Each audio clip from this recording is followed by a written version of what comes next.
আজকের এই ভিডিওতে আলোচনা করব কষে দেখি 8.3 থেকে 4 নম্বর প্রশ্ন নিয়ে আলোচনা করব। এখানে হচ্ছে 1/8 a cube plus 8/b cube.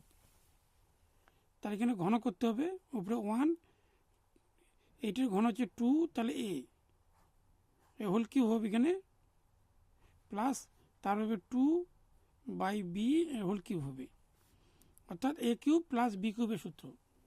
তাহলে a প্লাস b হবে, এ হচ্ছে 1/2a প্লাস b হচ্ছে 2/b। তাহলে a স্কোয়ার হচ্ছে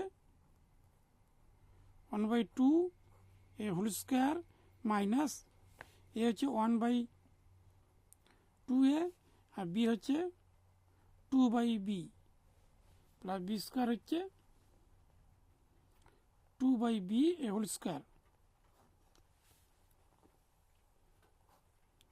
1/2a প্লাস 2/b, তার এখানে 1, এখানে হচ্ছে 4a স্কোয়ার মাইনাস এখানে 2 কেটে দিলাম, তাহলে উপরে 1, নিচে থাকলে ab প্লাস 4b স্কোয়ার।